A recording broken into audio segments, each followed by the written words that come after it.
जब इस संबंध में मैं यहां पर अपनी बात को कह रहा हूं, महोदय, मुझे सोशल मीडिया हैंडल पर एक बात बहुत अच्छी लगी। एक सज्जन ने इस बात को कहा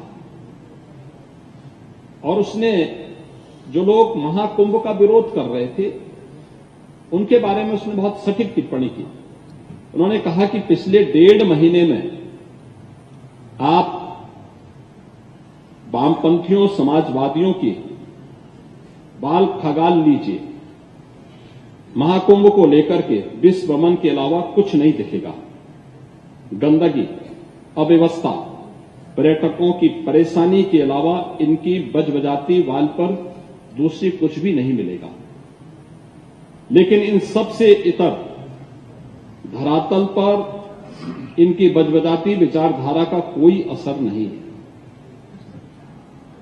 हज के दौरान अव्यवस्था से होने वाली सैकड़ों मौतों पर चुप्पी साध जाने वाले भारत के वामपंथी सेकुलर स्कॉलर महाकुंभ की भव्यता पर उल्टी करते नजर आए हैं। हर बार इनकी कोशिश महाकुंभ को बदनाम करने और फेल करने की रही, लेकिन ऐसे तमाम लोगों की मंशा को दरकिनार करते हुए करोड़ों लोगों ने आस्था की डुबकी लगा करके इनके जले पर नमक छिड़कने का ही काम किया। उन्होंने आगे लिखा है कि महाकुंभ के दौरान दुखद हादसा हुआ, इसके बाद भी आस्था और विश्वास तमाम परेशानियों पर भारी पड़ी। तीर्थयात्री समस्त परेशानियों और मुश्किलों का पहाड़ चढ़कर भी प्रयागराज महाकुंभ पहुंचे, वहां से स्नान कर खुशी खुशी वापस लौटे।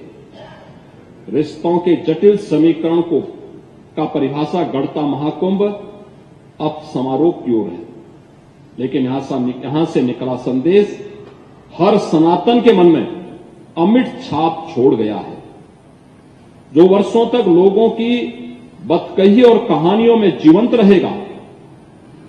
हर तरफ अपनी मां और बुजुर्गों को महाकुंभ में अनाथ छोड़ देने वाले बेटे रहे हों, तो दूसरी तरफ अपनी सास को पीठ पर उठाकर कुंभ स्नान कराने वाली बहू भी रही है।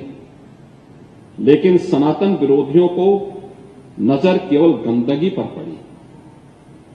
मैं अध्यक्ष महोदय वह चित्र लेके आया हूं। ये देखिए, एक बहू है, अपने सास को पीठ पर लाद करके जा रही है महाकुंभ स्नान करने।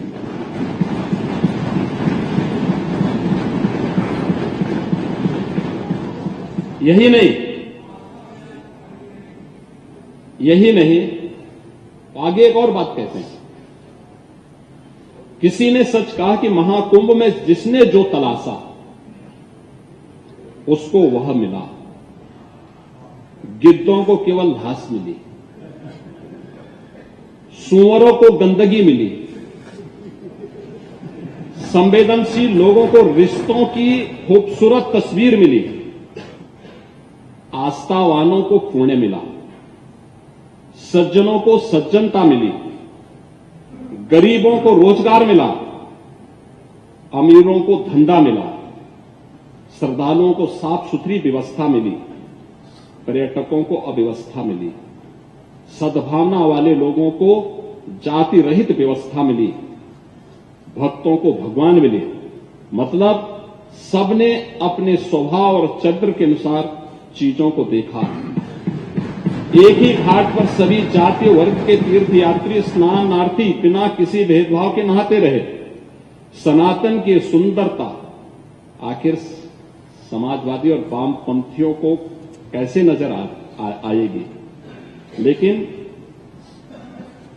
इनके द्वारा लगातार किए जाने वाले प्रश्न इनकी नीयत को ही संदेह के दायरे में खड़ी करती है। महोदय, ये टिप्पणी अचानक नहीं है। ये टिप्पणी भारत की टिप्पणी है, भारत की भावनाओं की टिप्पणी है। और जो स्वयं कुछ कर नहीं सकते थे, जिन लोगों ने अपने समय में इस पूरे आयोजन को अव्यवस्था और भ्रष्टाचार का शिकार बनाया था, आज वे महाकुंभ पर इस प्रकार की टिप्पणी करके भारत की भावनाओं के साथ ही खिलवाड़ करने का काम कर रहे हैं। और मैं तो केवल इस बारे में एक बात कहना चाहूंगा कि महाकुंभ ने पूरी दुनिया को भारत की सनातन एकता का संदेश देकर के एक भारत श्रेष्ठ भारत के प्रधानमंत्री मोदी जी के विजन को ही चरितार्थ करके दिखा दिया है। विश्वास है तो पूरा भारत अपना सहयोग देने के लिए उतनी ही तत्परता के साथ खड़ा है जो महाकुंभ में दर्शन होता हुआ दिखाई दे रहा है।